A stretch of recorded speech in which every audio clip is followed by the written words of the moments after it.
আমাদেরকে বক্তা শ্রোতা উভয়কে বসবার তৌফিক দিয়েছেন।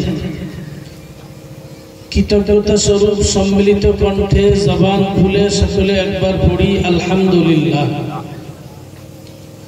সকল দরুদ ও সালাম প্রিয় নবী মুহাম্মদ মুস্তাফা সাল্লাল্লাহু আলাইহি ওয়াসাল্লামের মুকদ্দাস রূহের প্রতি। সম্মানীয় হাজিরিন, কোরআনুল কারীম থেকে একটি আয়াত প্রিয় রাসূলের পবিত্র জবানে বর্ণিত একটি হাদিসের ছোট্ট অংশ আপনাদের কাছে তিলাওয়াত করেছি। সংক্ষিপ্ত সময়ে আপনাদের মাঝে হুজুর কিবলা আসা পর্যন্ত কিছু কথা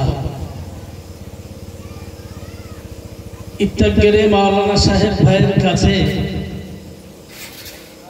কি বিষয়ের উপরে আলাপ আলোচনা শুনেছেন আমি সঠিক জানি না, তবে শেষ কথা যেটুকু আমি শুনেছি, তিনি শেষে আলোচনা করছিলেন নবী মুসা আলাইহিস সালাতু ওয়াস সালামের আল্লাহ পাকের সঙ্গে দিদারের একটি বিষয় আলোচনা করছিলেন, তাই না? আল্লাহ পাক আমাদের শোনা বোঝা সবকিছুকে কবুল ও মঞ্জুর করেন, বলি আল্লাহুম্মা আমিন। ইতি বিক্ষিপ্ত এই মজলিস অনেক সময় ধরে শুনেছেন, হয়তো কেউ বাড়িতে রাতের খানা খেতে গেছেন, কেউ হয়তো একটু পাটা ছাড়িয়ে নিচ্ছেন। তো সবকিছুর ভিতর দিয়ে একটা দিনের এই মজলিস আপনারা সহযোগিতা করেছেন, তাই কমিটি এটাকে আয়োজন করেছেন। এখন বর্তমানে আপনাদের দায়িত্ব হলো এই সুন্দর সভাটাকে সাফল্যমণ্ডিত করে তোলা। সারা বছর তো এমন মজলিস প্রতিদিনে হয় এমনটা নয়, বরং বছরে 2, 4 কি 5টা 6টা এরকম মজলিসের আয়োজন হয়ে থাকে। তো সত্যিকারের যদি আমাকে দ্বীনের বিষয়ে কিছু শিখতে হয়, জানতে হয়, আংশিক হলেও এ মজলিস থেকে আমরা উপকৃত হতে পারি। যদি আপনাদের মনোযোগ থাকে, মোহাব্বত থাকে, নিশ্চিত আপনাদের মাঝে এমন কোনো কথা বলবো না যাতে আল্লাহ পাকের কাছে আমি দায়ী হই, আপনারা দায়বদ্ধ হন, ভুল পথে পরিচালিত হন। আল্লাহ পাক এই জাতীয় সমস্ত কথা থেকে আমাকে হেফাজত করেন, বলি আল্লাহুম্মা আমিন। একটু যদি চাঙ্গা হয়ে বসেন আর কি, যেভাবে আছেন অসুবিধা নাই, একটু আওয়াজ পেলে কথা বলতে ভালো লাগে। হয়তো মনে হবে যে এসেছেন আওয়াজ করতে, তা আমাদের আওয়াজ দিতে হবে কেন? সন্তানকে যদি পড়াতে বসেন তো পড়ার ভিতর দিয়ে 1বার 2বার সন্তানের কাছে শুনতে চান, আমি কি বলেছি এটা তুমি মুখে বলো। স্কুলে যখন শিক্ষক টিচাররা পড়ান, ছাত্রদের কি জিজ্ঞাসা করেন যে কি বলেছি তোমাদের কি ব্রেনে গেছে? যদি বলে হ্যাঁ, হয়তো শিক্ষক ঘুরিয়ে বলে তুই কি বলেছি একটু বলো তো। এটা হলো বাস্তব পরিস্থিতি। তো আমি আপনাদের শিক্ষক হওয়ার যোগ্য নই, এরপরেও সাময়িকের জন্য ডেকেছেন, এতটুকু উঁচু জায়গাতে বসেছি, এই বিরাট কিছু নেই। রক্ত মাংসের দেহ যেমন আপনার গা কাটলেও লাল রক্ত বার হবে, আমার দেহ তাই। আমার দেহ কাটলে যে ভালো কিছু বার হবে এমন কিছু না। আপনিও খেটে খাওয়া মানুষ, পরিশ্রান্ত মানুষ, আমরাও আমাদের প্লেসে পরিশ্রম করি।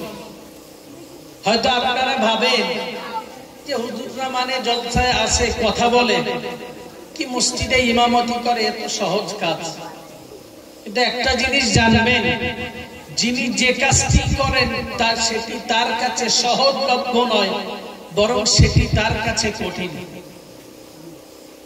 ফজরের জামাতে এসে ইমামতি করা কিংবা পাঞ্চুয়াল টাইমে মুসল্লিদের ইমাম সাজা, এটি খুব সহজ ব্যাপার নয়। একজন মানুষ যিনি মঞ্চে বসে কথা বলেন, যদি সত্যিকারের আল্লাহ পাকের ভয় তার অন্তরের ভিতরে থাকে, রাসূলের মুহাব্বত তার অন্তরের ভিতরে থাকে, তার জবান থেকে একটা করে কথা খসবে, তার মনের ভিতরে এটা জায়গা পাবে যে আমার এই জবানের কথাটা যেন এমন কথা না হয় যেটি রাসূল বলেননি অথচ আমি বলে ফেলেছি, আল্লাহ পাকের রাসূলের উপরে ওই কথাটি মিথ্যাচার করে সে ব্যক্তি জাহান্নামের উপযুক্ত হবে। একটা ব্যক্তি যখন জবান দ্বারাতে কথা বলেন, জবান যদি তার সংযত না হয়, আল্লাহ পাকের বিচারে সে ব্যক্তি আসামির কাঠগড়ায় দাঁড়ায়। গোটা পৃথিবীতে মানুষ যত সম্পদশালী, যত ব্যক্তিত্ব, যত প্রতিভাবান যাই থাকুক, যদি কোনো মানুষের জবান বোবা হয়, যদি কথা বলতে না পারে, মানুষ তার প্রিয় ভাজন হয় না, ইল্লা মাশাআল্লাহ একটা দুটা। মানুষের প্রথম পদ্ধতি হলো তার স্পিকিং পাওয়ার, তার জবানের কথা। সন্তান আব্বা বলে তাই আব্বার অন্তরটা ভরে যায়, সন্তান মা বলে তাই মায়ের অন্তরটা ভরে যায়, সন্তান চাচাকে চাচা বলে ডাকে তাই সে জানে আমি চাচা হওয়ার অধিকার পেয়েছি। ঠিক ততই বছর আল্লাহ পাক মানুষের জবানটাকে দিয়েছেন সংযত রাখতে, আর ওই বান্দা তার রবকে মধুর সুরে যখন ডাকে, আল্লাহ পাক তার বান্দার প্রতি সন্তুষ্ট এবং খুশি হয়ে যান। সুবহানাল্লাহ, সুবহানাল্লাহ। আর একটু সবাই মিলে বলে সুবহানাল্লাহ। এই জবানটা আপনার দাম আছে। আপনি জলকার করেন না, চাষ আবাদ করেন, আপনি খেটে খাওয়া মানুষটা ব্যবসাদার, এটি আল্লাহ পাকের কাছে বিবেচ্য বিষয়ের থেকে বড় কথা হলো আপনি ঈমানদার কিনা, আল্লাহ পাকের বান্দা কিনা, রাসূল করিম সাল্লাল্লাহু আলাইহি ওয়াসাল্লামের উম্মত কিনা, কিয়ামতের ময়দানে বিবেচনা হবে এটির উপরে। আমার প্রাথমিক স্তরে এই কথাগুলি যদি স্মরণে রাখেন, তাহলে আমার বুঝতে আপনাদের সুবিধা হবে।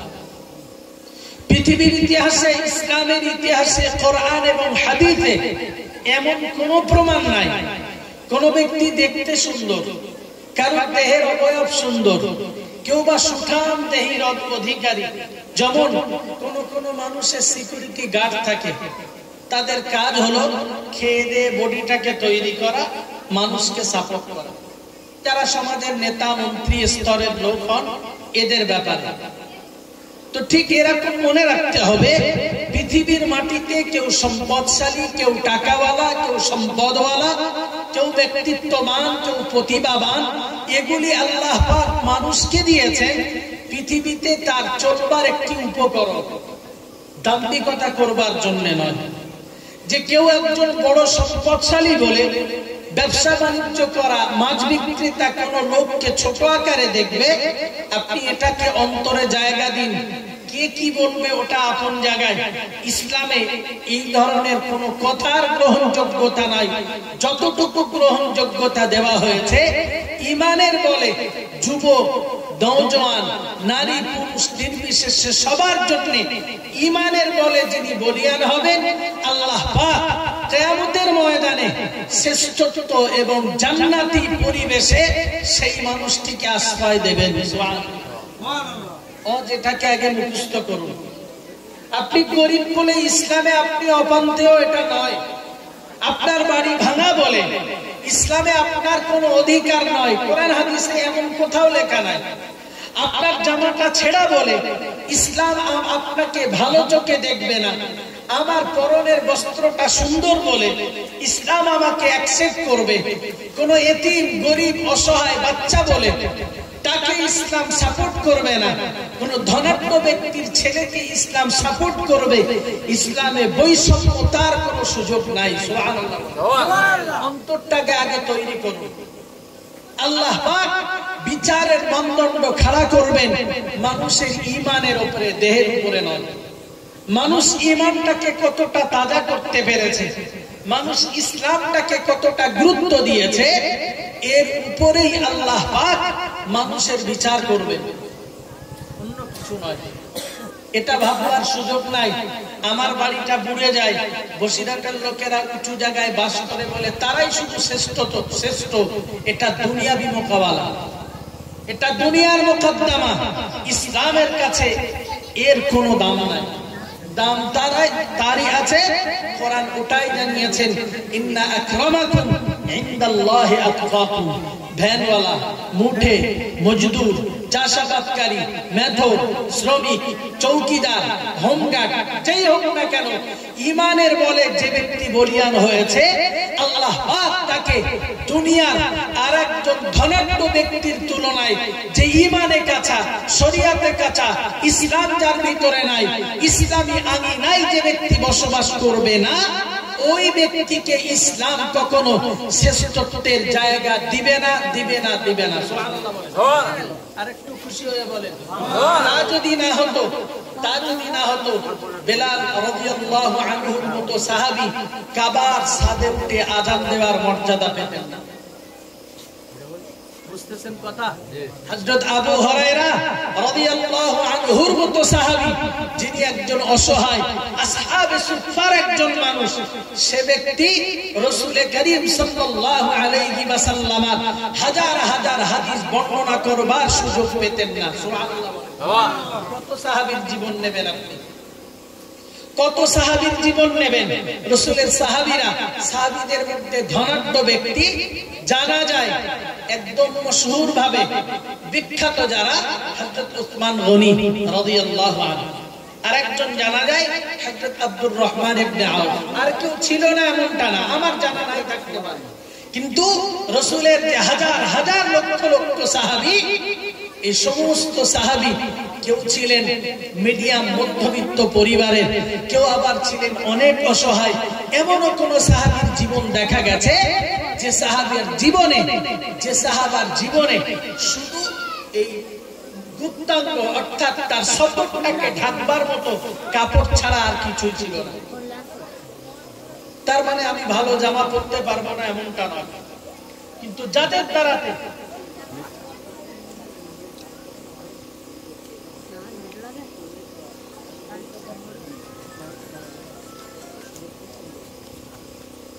সম্মানিত সুধী, আমার কথা আপনাদের বুঝতে কষ্ট হচ্ছে?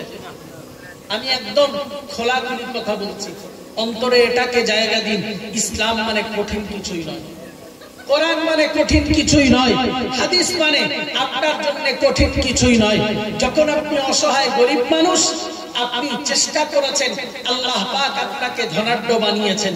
কারণটা কি? আপনি চেষ্টা করেছেন, আল্লাহ পাক সফলতা দিয়েছেন। সুবহানাল্লাহ। সবাই মিলে বলেন। তাহলে ওই চেষ্টায় যদি আপনি সফলতা পান, মানুষ হলো অভ্যাসের দাস। আপনি অভ্যাস করুন, ইসলাম আপনার জন্য সহজ। যদি ইসলাম কঠিনই হতো, যে পিরিয়ডে রাসূল করিম সাল্লাল্লাহু আলাইহি ওয়াসাল্লাম এসেছেন, সেই পিরিয়ডে আল্লাহ পাকের রাসূল গোটা জাতিটাকে দেখেছেন ভরপুর অন্ধকারে, শিরকে, বিদআতে, হারামে, তারপরে নারীবাজিতে, অত্যাচারে, জুলুমে, সবকিছু তাদের ভিতরে ভরপুর। যদি ইসলাম সত্যিই কঠিন হতো, এই মানুষগুলো ইসলামটাকে মান্যতা দিলেন কিভাবে? আর এক একজন জান্নাতি মানুষ হয়ে উঠলেন, কারণটা কোথায়? পার্থক্য একটাই মাত্র পার্থক্য, ডিফারেন্স এই জায়গাটাই। তারা যেটাকে শুনেছেন সেটা যত সময় নিজের জীবনে বাস্তবে রূপ না দিতে পেরেছেন, তত সময় তারা প্রচেষ্টা ছাড়েন না। আর আমরা শুনবার পরে যত সময় সেটা না ভুলে যাই, তত সময় চেষ্টা থাকি কখন ভুলে যাব। অবস্থাটা কি বুঝতেছেন?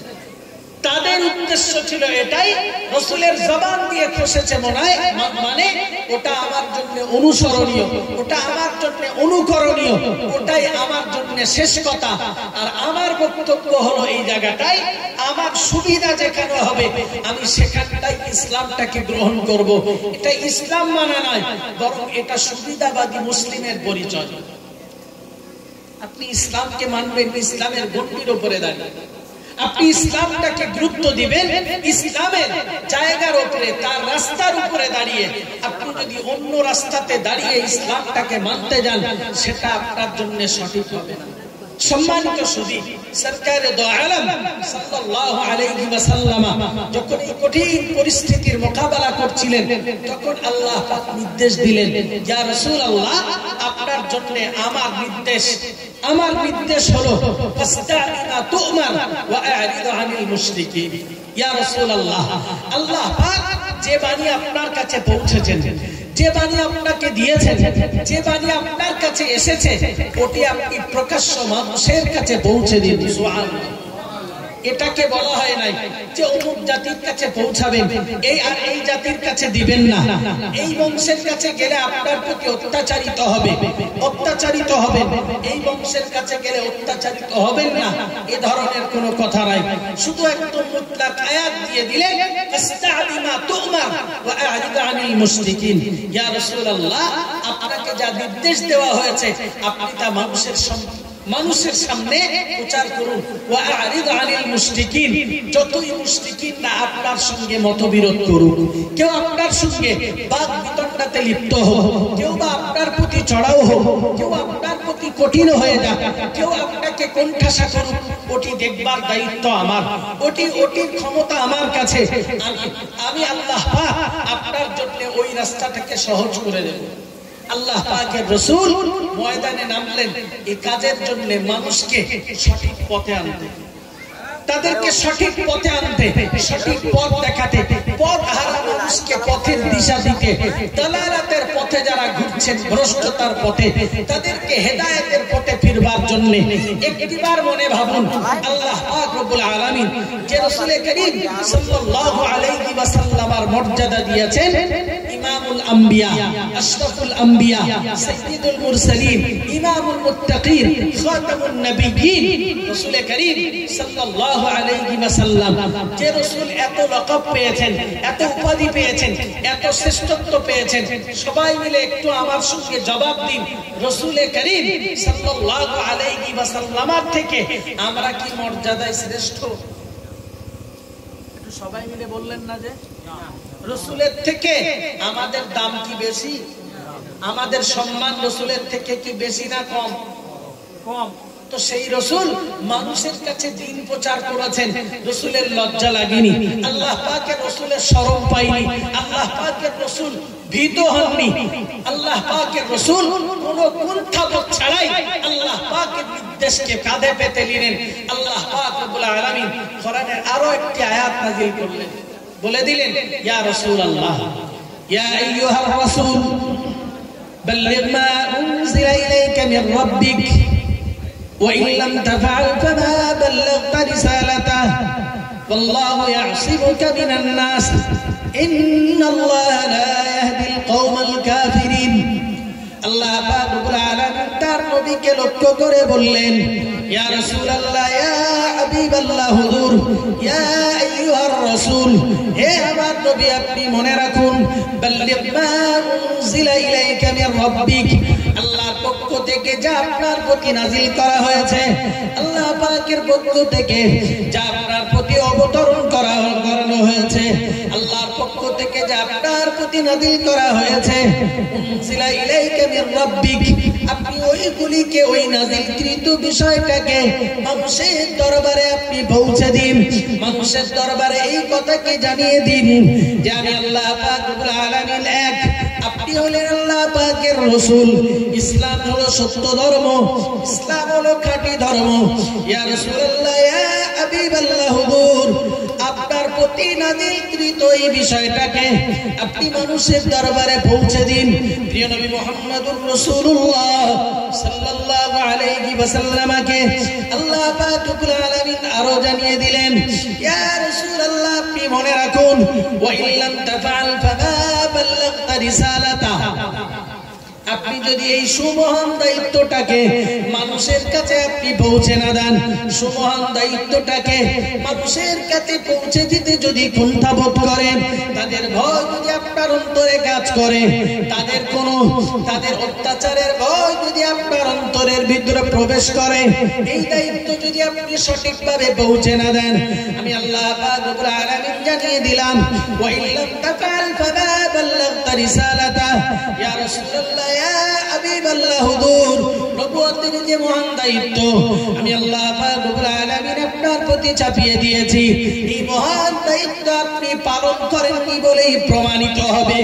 পরেই আল্লাহ পাক রব্বুল আলামিন প্রিয় নবী মুহাম্মদুর রাসূলুল্লাহ সাল্লাল্লাহু আলাইহি ওয়াসাল্লামকে ডেকে বললেন, ওগো আমার নবী, আপনি মনে রেখে দিন, আল্লাহু ইয়াসিমুকা মিনান নাস। মানুষ যদি আপনার প্রতি অত্যাচার করতে আসে, মানুষ আপনাকে যদি কোণঠাসা করতে আসে, মানুষের কোন অত্যাচার যদি আপনার প্রতি চলে, আমি আল্লাহ পাক রব্বুল আলামিন জানিয়ে দিলাম, সমস্ত রকমের বাধা বিঘ্ন, সমস্ত রকমের অত্যাচার আর সমস্ত রকমের আপনার প্রতি মতবিরোধ যারা করবে, তাদের থেকে হেফাজত করে নেবার দায়িত্ব, তাদের থেকে বাঁচিয়ে নেওয়ার দায়িত্ব, আপনার জীবনকে সুরক্ষা দেওয়ার দায়িত্ব আমি আল্লাহ পাক রব্বুল আলামিন আমার কুদরতি কবজাতে আমি উঠিয়ে নিলাম। একবার জোরে শুনে বলুন সুবহানাল্লাহ।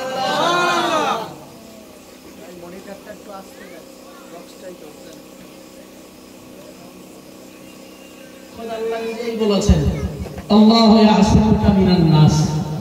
যদি মানুষ আপনার প্রতি অত্যাচার করে, মানুষ আপনার প্রতি কোণঠাসা করে, মানুষ যদি আপনাকে কষ্টের দিকে ঠেলে দেয়, আমি আল্লাহ বলছি ওটিকে আপনার সাপোর্ট করবার, আপনাকে প্রোটেস্ট করবার দায়িত্ব আমি আল্লাহ পাকের কুদরতি কবজায়। তার মানে রাসূলের পক্ষ থেকে যে বাণীটা মানুষের কাছে পৌঁছাবে, এটির বিপরীত কোনো কিছু যদি যায়, এটি থেকে হেফাজত করবেন কে বললেন? জোর করে বলেন, আল্লাহ পাক। তাহলে আপনাকে মনে রাখতে হবে, রাসূল যদি দ্বীনের বাণী পৌঁছে দিয়ে আল্লাহ পাক সেই দায়িত্বকে গ্রহণ করেন, আপনি যদি দ্বীনের ধারক বাহক হন, আপনার জীবন জীবিকা, আপনার যৌবন, আপনার পরিবার পরিজন, আপনার সুস্থতা অসুস্থতা সবকিছু ওই আল্লাহ পাক তার নিজের কুদরতি কবজাতে উঠিয়ে নেবেন। সুবহানাল্লাহ। তবে তার জন্য আপনাকে প্রচেষ্টা করতে হবে। আপনি শুধু জুমার দিনে নামাজ পড়বেন, ফর এক্সাম্পল সমাজে যেটা ঘটে, আমি শুধু জুমার দিনে নামাজ পড়লাম, আমার জীবনে বালা মুসিবত বিপদ আপদ ছাড়ে না, আমি ভাবছি এটাই যে আমি নামাজ কালাম পড়ি, তাও আল্লাহ আমার দেখে না। আচ্ছা, কি মনে হয় যে ইবাদত করার কথা, আল্লাহকে যেমন ভাবে মাহবুব বলে মানার কথা, আমি কি সেভাবে মানতে পেরেছি বলে মনে হয়? কথা বলেন না। আমি আল্লাহর দিকে ফিরে বলি কেমনে যে আল্লাহ আপনি আমার দিকে তো ফিরে দেখবেন না। আমার যে প্রতিকূল পরিস্থিতি, আমার জীবন জীবিকা নির্বাহ করতে যে কষ্ট, আমার জীবন জীবিকা তৈরি করতে যে কষ্ট, আপনার কি মনে হয় রাসূলের জীবনে যে কষ্ট হয়েছে আপনার জীবনে সেই কষ্ট আছে বলে মনে হয়? আপনি প্রমাণ নেন। আল্লাহ পাকের নবী মুহাম্মদুর রাসূলুল্লাহ সাল্লাল্লাহু আলাইহি ওয়াসাল্লাম দ্বীনের বাণী থেকে দ্বীনের বাণীকে মক্কার এক প্রান্ত থেকে অপর প্রান্ত পর্যন্ত পৌঁছে দেওয়ার দায়িত্ব যখন নিজের কুদরতি কবজাতে উঠিয়ে নিলেন, আল্লাহ পাকের রাসূল তাদেরকে কখনো ডেকে বললেন, ইয়া আইয়ুহান নাস কুলু লা ইলাহা ইল্লাল্লাহ তুফলিহুন। মক্কাবাসী, তোমরা মনে রেখে দাও, আমার পরিবার পরিজনের মানুষেরা তোমরা মনে রাখো, আমি আল্লাহ পাক রব্বুল আলামিন, আমি মুহাম্মদুর রাসূলুল্লাহ সাল্লাল্লাহু আলাইহি ওয়াসাল্লাম তোমাদের জন্য জানিয়ে দিলাম, কুলু লা ইলাহা ইল্লাল্লাহ। তোমরা যদি এই কথাকে স্বীকার করো, লা ইলাহা ইল্লাল্লাহ, আল্লাহ ছাড়া কোনো মাবুদ নাই, তুফলিহুন, আমি রাসূলুল্লাহ তোমাদের জন্য জানিয়ে দিলাম, নিশ্চিত তোমরা সফল কাম হয়ে যাবে। একটু মুহাব্বত করে বলুন সুবহানাল্লাহ। আল্লাহ পাক রব্বুল আলামিনের নবী আয়াতে আবার আল্লাহ পাক কোরআনের আয়াতে জানিয়ে দিয়েছেন, ও আমার নবী আপনি মনে রেখে দিন, ওয়া আনদির আশীরাতাকাল আকরাবিন। ইয়া রাসূলুল্লাহ, ইয়া হাবিবাল্লাহ, হুজুর গোটা মক্কাবাসীকে সতর্ক করবার পূর্বে, গোটা আরব সমাজের মাটিতে যারা রয়েছে তাদেরকে সতর্ক করবার পূর্বে আমি আল্লাহ আল্লাহ পাক রব্বুল আলামিন নির্দেশ দিলাম আপনাকে আপনার পরিবারটাকে আপনি আগে সাফাই করুন। ওয়া আনজির সতর্ক বার্তা দিন আশিরাতাকাল আকরাবিন, আপনার নিকটস্থ মানুষ যারা, আপনার পরিবার পরিজন যারা, আপনার চাচা যারা, আপনার পিতৃ সমতুল্য মানুষ যারা, যারাই আপনার পরিবারে রয়েছে, আমি আল্লাহ পাক রব্বুল আলামিন আপনার প্রতি আমার প্রথম নির্দেশিকা হলো আপনার পরিবারটাকে আপনি সতর্ক করুন। আল্লাহর বান্দা বান্দি মনে রেখে দেওয়া দরকার, আল্লাহ পাকের নবী মুহাম্মদুর রাসূলুল্লাহ শুধু তাদেরকে সঠিক পথে আনবার জন্য, জাহান্নাম থেকে বাঁচানোর জন্য, আল্লাহ পাকের দয়ার জান্নাতকে পাইয়ে দেওয়ার জন্য আল্লাহ পাকের রাসূল সাল্লাল্লাহু আলাইহি ওয়াসাল্লাম তাদেরকে ডেকে বলেছেন, ওগো আমার পরিবারের মানুষেরা। কখনো বলেছেন ইয়া মাশারা কুরাইশ, কখনো বলেছেন ওগো আমার পরিবারের মানুষেরা, কুরাইশ বংশের মানুষেরা, আমি আল্লাহ পাকের নবী তোমাদের জন্য জানিয়ে দিলাম, আমি তোমাদের জন্য জানিয়ে দিলাম, নিশ্চিত যে পথটাতে তোমরা চলাচল করছো এটি তোমাদের জন্য মসৃণ নয়, এটি তোমাদের জন্য সঠিক পথ নয়, এটি তোমাদের জন্য এমন একটি সময় আসছে যে সময়তে তোমাদেরকে জাহান্নামের আগুনে জ্বলতে হবে। আল্লাহ পাকের নবী যখন সতর্ক করলেন, গোটা মক্কাবাসী বাধা দেওয়ার পূর্বেই আল্লাহ পাকের নবীকে বাধা দেওয়া হলো, এক পাশ রাসূলকে প্রতিরোধ করবার চেষ্টা করা হলো শুধুমাত্র নিজের পরিবার থেকে। বিষয়টি যতটা সহজ ভাবে ভাবছি অতটা সহজ নয়। কিভাবে? মনে করছি ধরুন রাসূল করিম সাল্লাল্লাহু আলাইহি ওয়াসাল্লাম এবং তার প্রিয় সঙ্গী আবু বকর হেরা গুহাতে হিজরতের রাত্রে সকালবেলা যখন বেরিয়ে চলে গেছে, যে গুহায় আশ্রয় নিয়েছে, কাফেরেরা খুঁজতে খুঁজতে গুহার মুখে যে হাজির হয়েছে। এই টোটাল যাদের কথা বলছি মক্কার অন্য গোত্রের মানুষেরা তো আছেই, সবচেয়ে বেশি আছে পরিবারের মানুষ, বুঝতেছেন? আর পরিবার যদি কারোর পিছনে লাগে, বাংলা কথায় বলে ঘর শত্রু, বলেন বলেন বিভীষণ। এটা কেন বলে? যে ঘরের শত্রু যদি কারোর পিছনে লাগে, সে মানুষটার অস্তিত্ব খুঁজে পাওয়া মুশকিল হয়ে যায়। রাসূলের চাচা আবু জাহাল রাসূলের বিরোধী, রাসূলের চাচা আবু লাহাব রাসূলের বিরোধী, হযরত হামজা রাদিয়াল্লাহু আনহু প্রাথমিক স্তরে বিরোধিতা না করলেও রাসূলের পক্ষে নন। আরো আশেপাশে যারাই আছেন সবাই, উতবা, শাইবা, ওয়ালিদ বিন মুগীরা, আমেরা, তাহেরা, উকবা ইবনে আবি মুঈত, সবাই রাসূলের বিরোধী। রাসূল একলা দাঁড়ান। আচ্ছা, যখন রাসূল গুহার ভিতরে, আবু বকর বলছেন ইয়া রাসূলুল্লাহ, ওই যে কাফেরদের পা দেখা যায়, বিষয়টা কি অনুভব করছেন?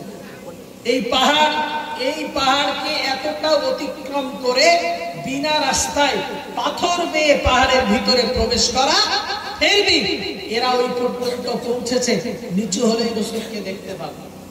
মাকড়সা জাল বুনেছে, কবুতর উড়ে গেছে, সব ঠিক, কিন্তু বাস্তবতা যখন যারা কাটাচ্ছেন সে সময়টা সহজ না কঠিন? আচ্ছা, আপনাকে কেউ এতটা অত্যাচারের মুখে ফেলেছে? কোথায় চলেছেন আপনি? কোন অজুহাতে ইসলাম থেকে ইসলাম মানতে আপনার কষ্ট হয়? আপনি দেখুন তাহলে। আল্লাহ পাকের নবী মুহাম্মদুর রাসূলুল্লাহ সাল্লাল্লাহু আলাইহি ওয়াসাল্লাম সকাল থেকে সন্ধ্যা, সকাল থেকে দুপুর, দুপুর থেকে সন্ধ্যা, নবী মুহাম্মদুর রাসূলুল্লাহ সাল্লাল্লাহু আলাইহি ওয়াসাল্লাম কখনো বা মক্কার বাজারে, কখনো বা অন্য প্রান্তে, কখনো বা মাঠের ধারে, কখনো বা কাবা চত্বরে, নবী মুহাম্মদুর রাসূলুল্লাহ সাল্লাল্লাহু আলাইহি ওয়াসাল্লাম তাদেরকে সঠিক পথ দেখানোর জন্য নিজে সারা দিনের না খাওয়া না পেওয়া না বিশ্রাম রাসূলুল্লাহ ওই রৌদ্রের মাঝে ছুটে চলেছেন, তাদের মাঝে ডেকে ডেকে বলেছেন, আমার কওমের মানুষেরা, তোমরা আমাকে রাসূল বলে মেনে নাও, আল্লাহকে এক বলে তোমরা স্বীকার করো, নিশ্চিত তোমাদের জন্য মৃত্যুর পরে অনাদিকালের জান্নাত অবস্থান করছে। আল্লাহর বান্দা বান্দি মনে রেখে দেওয়া দরকার।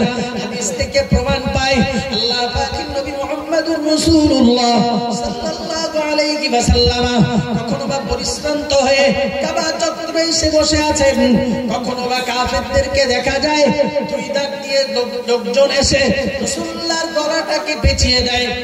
এভাবে দুই দিক দিয়ে এভাবে রাসূলকে শ্বাসরোধ করবার চেষ্টা করে। রাসূলের অপরাধ হলো এটাই, আল্লাহ পাকের নবী তাদেরকে দ্বীনের পথে ডাক দিয়েছেন, কোরআনের পথে তাদেরকে ডাক দিয়েছেন, আল্লাহকে এক বলে স্বীকারোক্তি দেওয়ার পথে তাদেরকে ডাক দিয়েছেন, যাতে জান্নাত থেকে বাঁচতে পারে, নারীর প্রতি যাতে আর অত্যাচার না হয়, স্ত্রীরা যাতে তাদের মর্যাদা ফিরে পায়, বোনেরা যাতে তাদের মর্যাদা ফিরে পায়, পিতা এবং মাতা উভয়ই যেন সন্তানের কাছ থেকে উপযুক্ত মর্যাদা ফিরে পায়। আল্লাহ পাকের নবী মুহাম্মদুর রাসূলুল্লাহ সাল্লাল্লাহু আলাইহি ওয়াসাল্লাম একাধারে ওই চেষ্টা করে চলেছেন, কখনো বা রাসূলকে শ্বাসরোধ করে, আবার কখনো বা উটের পচা নাড়ি বুড়ি চাপিয়ে দিয়ে, কখনো বা দেখতে পাওয়া যায় পথের উপরে কাঁটা বিছিয়ে দিয়ে আল্লাহ পাকের নবী মুহাম্মদুর রাসূলুল্লাহ সাল্লাল্লাহু আলাইহি ওয়াসাল্লামের পথে পরে উপরে অযাচিতভাবে অত্যাচার, কখনো বা রাসূলুল্লাহকে বাজারে উঠতে দেওয়া নিষেধ, কখনো বা রাসূলুল্লাহর কাছে পরিবার পরিজনের কাছে কোন রকমের মাল বিক্রি করা যাবে না, হাজার রকমের কথাবার্তা তারা চালাতে লাগলো। আল্লাহ পাকের নবী মুহাম্মদুর রাসূলুল্লাহ সাল্লাল্লাহু আলাইহি ওয়াসাল্লাম সবগুলোকে উপেক্ষা করে আল্লাহ পাকের দ্বীনের বাণীকে মক্কার এক প্রান্ত থেকে অপর প্রান্ত পর্যন্ত পৌঁছে দিচ্ছিলেন। রাসূল করিম সাল্লাল্লাহু আলাইহি ওয়াসাল্লাম এই পথের যাত্রাতে সাহাবাদের ভিতরে তেমন তো কেউ নাই। আবু বকর রয়েছেন, তিনি তো গোপনে, আম্মা জাল খাদিজা রাদিয়াল্লাহু আনহা তিনি তো গোপনে ঘরের ভিতরে, হযরত আলী রাদিয়াল্লাহু আনহু তিনি তখনও ছোট, সায়েদ রাদিয়াল্লাহু আনহু তখনও প্রকাশ্যে নন। সর্বোপরি দেখা গেল আল্লাহ পাকের নবী মুহাম্মদুর রাসূলুল্লাহ সাল্লাল্লাহু আলাইহি ওয়াসাল্লাম সংগ্রামের ময়দানে তিনি একাই। জোরে বলুন সুবহানাল্লাহ। আচ্ছা, রাসূল যদি বলতেন এত কষ্ট করার কি দরকার, এদের যাওয়ার ইচ্ছা নেই, তা আমার এত জোর করার কি দরকার, বলেছেন রাসূল কখনো? একটা দেখ অত্যাচার নাই, এই খুঁটিনাটি ছোটখাটো এই অত্যাচার করতে করতে বড় আকার ধারণ করল। কি বড় আকার ধারণ করে দিল? বলল মুহাম্মদ যখন কোরআন পড়বে সাল্লাল্লাহু আলাইহি ওয়াসাল্লাম, তার কোরআন পড়ার জায়গাতে তোমরা চিৎকার চেঁচামেচি করবে। আবার কখনো দেখা গেল রাসূল কারীমের মোকাবেলা করতে যেয়ে তারা গান বাদ্যযন্ত্রের আসর বসাল। একজন কাফের, তার নাম নদর ইবনে হারিস, কি করলো? গানের একটা আসর বসাল, শুধু কোরআনের বিরোধিতায়।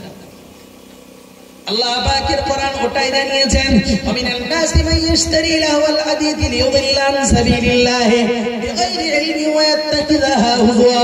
আল্লাহ পাকের কোরআন জানিয়েছে, ও দুনিয়ার মানুষ তোমরা মনে রেখে দাও, মানুষের ভিতরে এমন কিছু মানুষ রয়েছে মান ইশতারি লাহওয়াল হাদিথ, অনর্থক বিষয়গুলিকে তারা ভ্রষ্টতা দিয়ে ক্রয় করে, লিয়ুদিল্লা আন সাবিলিল্লাহ, মানুষকে শুধু ভ্রষ্টতার আল্লাহ পাকের পথ থেকে দূরে সরাবার জন্য গানের আসর বসিয়ে তারা রাসূল করিম সাল্লাল্লাহু আলাইহি ওয়াসাল্লামের বিরোধিতা করতে লাগলো। সর্বোপরি মনে রেখে দেওয়া দরকার, কোরআন জানিয়েছে, তারা কোরআনকে কথাকে লিপিবদ্ধ করেছে, কাফিরেরা মানুষদেরকে প্রচার করে দিল। ক্বালাল্লাযীনা কাফারু লা তাসমাউ লিহাদাল কোরআন, তারা এই কথাকে বলে দিল, লা তাসমাউ, শুনতে যেও না, লিহাদাল কোরআন, এই কোরআনটাকে তোমরা শুনতে যেও না, এই কোরআনের বাক্য তোমরা শুনতে যেও না, বালগাউ ফীহি লাআল্লাকুম তাগলিবুন, যদি তোমরা সেখানে যাও চিৎকার চেঁচামেচি আর হট্টগোল করো, যাতে তোমরা বিজয় লাভ করতে পারো। এদিকে রাসূলের দৈহিক অত্যাচার, ওদিকে রাজনৈতিক ভাবে অত্যাচার, আবার কখনো বা সংঘবদ্ধ ভাবে মুষ্টিও ভাবে অত্যাচার রাসূলের প্রতি চলতেই থাকলো। রাসূল একাধারে দ্বীনের এই বাণীকে প্রচার করেই যাচ্ছে। আমার এই কথাগুলি বলবার উদ্দেশ্য হলো, এই এতগুলো কষ্টের সম্মুখীন আমরা কি কেউ হয়েছে? সর্বোপরি বৃহৎ আকার ধারণ করলো আবু তালেব সহ রাসূলের পরিবার, চাচা আবু তালেব সহ পুরো গোষ্ঠীটাকেই মক্কাবাসী বয়কট করে দিল। কিসের বয়কট? যে এই বনি হাশিমের সঙ্গে মক্কার কোন মানুষ কোন লেনা দেনা কোন সম্পর্ক রাখতে পারবে না। এমনি মানুষ কথা বলে না একরকম, কিন্তু যখন আমাকে এখানে বাজার করতে দেবে না, এখানে থাকতে দেবে না, শুধু বিষয়গুলিকে একটু উপলব্ধি করতে বলছি। কথা বলে না এক জিনিস, আমি আমার মতো কাজ করি, কিন্তু যখন কথা বলবে না, মিশবে না, বাজার করতে দেবে না, আমার জন্য সেই জায়গাটায় বসবাস করা কি সহজ? পুরো কাবার দেওয়ালে টাঙিয়ে দিল বড় একটি সাইনবোর্ড, মুহাম্মাদের পরিবারের সঙ্গে কেউ সম্পর্ক রাখতে পারবে না। নাউযুবিল্লাহ। মুহাম্মাদের সঙ্গে কেউ বেচা কেনা করতে পারবে না, কোনো লেনদেন করতে পারবে না। রাসূল পুরো পরিবার সহ চলে গেলেন শিআবে আবু তালিব। সেখানে গিয়ে রাসূল আশ্রয় নিলেন। একদিন না, 2 দিন না, কিতাবে ইতিহাসে লিখেছেন 2 থেকে 3 বছর রাসূল সেখানে বন্দী, পুরো পরিবার সহ। এমন লক্ষ্য করে দেখা গেছে সাইয়্যিদুল মুরসালিন রাহমাতুল লিল আলামিন মুহাম্মাদুর রাসূলুল্লাহ সাল্লাল্লাহু আলাইহি ওয়াসাল্লাম খানা বিনে গাছের পাতাকে খেয়েছেন, পরিবারের মানুষরা সেই পাতাকে ভক্ষণ করেছেন। যেমন পশু পাখি পায়খানা করলে নেদি পায়খানা করে, রাসূলের সঙ্গী সহ মানুষেরা ওই ঘাস পাতাকে নেদি পায়খানা করে। কত কঠিন বুঝতেছেন? আল্লাহ পাক একটির পর একটি মোকাবেলাতে রাসূলকে বিজয় দান করছেন। সুবহানাল্লাহ। যেমন তারা অত্যাচার করেছে, আল্লাহ পাক তেমন সহযোগিতা করেছেন, কিন্তু মোকাবেলা তো রাসূলকে করতেই হবে। আল্লাহ পাক রব্বুল আলামিনের নবীকে আল্লাহ পাক স্বপ্ন মারফত জানিয়ে দিলেন, ইয়া রাসূলুল্লাহ, ইয়া হাবিবাল্লাহ, হুজুর, তারা যে শর্তনামা লিখেছিল আপনার বিপক্ষে, কাবার দেওয়ালে যেটা টাঙিয়েছিল, আল্লাহ পাক রব্বুল আলামিন পোকার দ্বারাতে পুরো বিষয়টাকে খেয়ে ফেলালেন, পুরো বিষয়টাকে ভস্ম করে দিলেন। শুধু যেখানে আল্লাহ পাকের নাম নিয়ে লেখা ছিল বিসমিল্লাহির রহমানির রহিম, আল্লাহ শব্দ বাদ দিয়ে সমস্ত কিছুকে পোকায় খেয়ে ফেলেছে। একবার জোরে সুরে বলুন সুবহানাল্লাহ। আল্লাহ পাকের নবীর কাছে ওহী প্রদান করা হলো, ইয়া রাসূলুল্লাহ, মক্কার মাটিতে অর্ডিন্যান্স জারি করে দিন, যদি তোমরা সত্য হও তাহলে তোমাদের শর্তনামাকে উল্লেখ করো, আর যদি মুহাম্মাদুর রাসূলুল্লাহ সহ তার পরিবার সত্য হয়ে থাকে, দেখো না কাবার দেওয়ালে যে আল্লাহ পাকের নামটা এখনো জ্বলজ্বল করছে। একবার জোরে সুরে বলুন সুবহানাল্লাহ। চাচাকে ডেকে বললেন, ওগো আমার চাচা যান, আল্লাহ পাক আমাকে জানিয়েছেন তাদের শর্তনামার সবগুলি বিষয়কে পোকায় খেয়ে ফেলেছে, শুধুমাত্র আল্লাহ পাকের নামটা বাকি রয়েছে। আল্লাহর বান্দা বান্দি মনে রেখে দেওয়া দরকার, নবী মুহাম্মদুর রাসূলুল্লাহ সাল্লাল্লাহু আলাইহি ওয়াসাল্লামের পক্ষ থেকে এই কথা যখন প্রচারিত হয়েছে, মক্কার কাফের বেঈমান বেদিন মুশরিকিয়া মক্কা কুফারে মক্কা সবাই কাবা চত্বরে জমা হয়েছে। জমা হয়ে দেখতে পেল তাদের লিখিত যে শর্তনামা ছিল সবগুলি নষ্ট হয়ে গেছে, শুধুমাত্র আল্লাহ পাকের নামটা খাবার দেওয়ালে তখনও ঝুলছে। মোহাব্বত করে বলেন সুবহানাল্লাহ, আর একটু খুশি হয়ে বলেন সুবহানাল্লাহ। শুধু আল্লাহ শব্দটা তখনও ঝুলছে। আবার মক্কার বেঈমান বেদিন ধর্মহারাদের মুখে চুনকালি পড়ে গেল, আবার চুনকালি পড়ে গেল। সম্মানীয় হাজিরিন, আমার বক্তব্য রাসূল করিম সাল্লাল্লাহু আলাইহি ওয়াসাল্লাম এই মোকাবেলা করেই চলেছেন, এই মোকাবেলা করেই চলেছেন, একাধারে করেই চলেছেন। শুধু উম্মতের মুক্তি কামনায়, আল্লাহ পাকের রাসূল এটা করেই চলেছেন। আমার আপনার প্রচেষ্টাটা ঈমানের ব্যাপারে কতটুকু, আর রাসূলের প্রচেষ্টা ঈমানের ব্যাপারে কতটুকু? আমি তো শুধুমাত্র চেষ্টা করি এটাই, কিভাবে মানুষ আমাকে মুসলিম বলবে, কিভাবে আমি একজন নামাজি হব, আল্লাহ সন্তুষ্টি হবে, আল্লাহ পাক সন্তুষ্ট হবে, এই চিন্তা আমার মাথায় তো নাই। আল্লাহর সন্তুষ্টি যদি অর্জন করবার চেষ্টা করতাম, তাহলে জিন্দেগিতে কখনো আমার নামাজ, আমার তাসবিহ, আমার তাহলিল, আমার রাসূলের প্রতি মুহাব্বত কখনো দায় সারা হতো না। আমি তো মুহাব্বতের জায়গাতে অকেজ। আমি আল্লাহ পাকের তাওহীদের ব্যাপারেও যথেষ্ট সবল নই। ইবলিস তো যে কোনো সময় আমাকে দুর্বল করে দিতেই পারে। প্যারে হাজির, মনে রেখে দেওয়া দরকার, আল্লাহ পাকের নবী মুহাম্মদুর রাসূলুল্লাহ সাল্লাল্লাহু আলাইহি ওয়াসাল্লাম আবার শিয়াবে আবু তালিব থেকে আবার স্থলভাগে ফিরে আসলেন। রাসূল করিম সাল্লাল্লাহু আলাইহি ওয়াসাল্লাম আবার স্বাভাবিক জীবন যাপন করতে লাগলেন। আল্লাহর বান্দাবান্দি, মনে রেখে দেওয়া দরকার, আবার রাসূলুল্লাহ তাদেরকে অত্যাচার করবার, রাসূলুল্লাহর প্রতি আবার অত্যাচারের স্টিম রোলার চালানো, বহুদিন ধরে অত্যাচার করবার পরে যখন তারা সঠিকভাবে কোনোভাবেই সাকসেসফুল হতে পারছে না, সব জায়গাতে ফেলিয়ার হচ্ছে, কখনো দেখা যায় পথে ঘাটে, কখনো বা কাবা চত্বরে, আবার কখনো বা মানুষের সম্মুখে বেঈমান কাফের মুশরিকি মক্কা যারা রাসূলুল্লাহর প্রতিটা কাজে বাধা দাঁড়াই দিচ্ছিল, তারাই বারে বারে আবার দেখা যাচ্ছিল তিরস্কৃত হচ্ছে, মানুষ তাদেরকে গ্রহণ করছে না।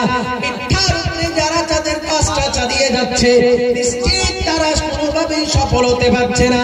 আল্লাহ পাকের নবী মুহাম্মদুর রাসূলুল্লাহ সাল্লাল্লাহু আলাইহি ওয়াসাল্লামকে স্তব্ধ করবার জন্য, রাসূলুল্লাহকে থামিয়ে দেওয়ার জন্য সর্বশেষ পরিকল্পনা রাস্তা বেছে নিল। যদি মুহাম্মদকে হত্যা না করতে পারি, পুরো অবস্থায় আমরা লাভবান হতে পারবো না। আমার দিকে মনোযোগ দেন। যেটা কিছু ঘটলে সেটা দেখবার লোক আছে, আপনি যেটুকু করছেন মনোযোগের সঙ্গে করার চেষ্টা করুন। আমি আপনাকে বোঝাচ্ছি এই কথাটি যে আমার দিনদারিতার উপরে যে প্রচেষ্টা, আর রাসূল করিম সাল্লাল্লাহু আলাইহি ওয়াসাল্লাম আমি জান্নাত পাই, জাহান্নাম থেকে বাঁচি, রাসূলের প্রচেষ্টার সঙ্গে আমার প্রচেষ্টা মিলছে কত? আমার প্রচেষ্টা কতটুকু মিলছে? এরপরে রাসূলকে তারা হত্যার জন্য উদ্বুদ্ধ হল।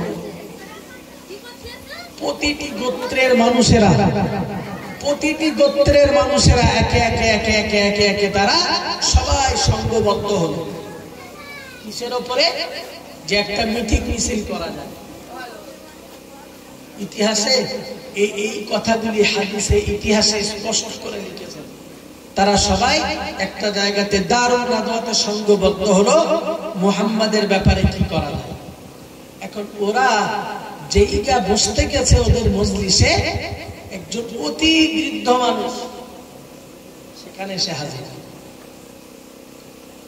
তো ওরা দেখছে আমরা আমাদের ঘরোয়া আলোচনাতে বসেছি, আর একটা অজানা অচেনা লোক আমাদের মজলিসে একটু যেন ইতস্তত করছে। এখন সেই বুড়ো লোকটা উঠেই বলল, আমি নাজ প্রদেশ থেকে এসেছি, নাজ থেকে আমি আপনাদেরকে, আপনারা তো কি আলোচনা করতে বসেছেন আমি জানি, আমি আপনাদেরকে এ ব্যাপারে কিছু পরামর্শ দেব। ওরা যখন দেখলো আমাদের দলের লোক, তাহলে পরামর্শ দেওয়াই যায়, সবাই বসলো, এক একজন এক একটা পরামর্শ দিল। কেউ বলল এক কাজ করা যায়, মুহাম্মদকে সাল্লাল্লাহু আলাইহি ওয়াসাল্লাম এই আমাদের দেশ থেকে বিতাড়িত করা।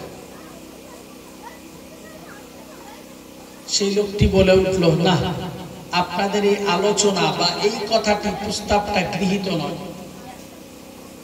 ওরা নিজেরাই বলা বলি করতে লাগলো, মুহাম্মদ এমন একজন মানুষ, তার কথার ভিতরে এমন জাদু রয়েছে, তার চেহারার ভিতরে এমন জাদু রয়েছে, ও যেখানেই যাবে কথা বললে মানুষ ওর প্রেমে বিমোহিত হবে, আবার মানুষ তার প্রতি আকৃষ্ট হয়ে যাবে, মানুষকে আবার সংঘবদ্ধ করে তোমাদের বিরুদ্ধে সে আবার লড়াইয়ের ময়দানে নামবে।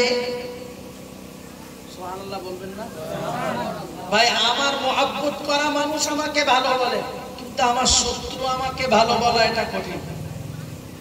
ওরা নিজেরাই বলছে যে মুহাম্মদ এমন একজন মানুষ, যেখানে যাবে সবাই মুহাম্মদকে সঙ্গ দেবে।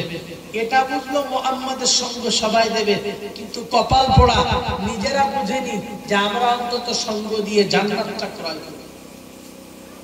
এটা হলো তাদের চিন্তা ভাবনা আর আমাদের চিন্তা ভাবনা খানিকটা মিলে যাচ্ছে। যদি বললেন এত বড় কথা, হ্যাঁ আমরা চিন্তা ভাবনা করি এটাই, মানুষকে আমরা উপদেশ দিই, উপদেশটা আমি গ্রহণ করে জান্নাতে যাই, এ নসিব আমার হয়। আমার কথা কি বুঝতেছেন?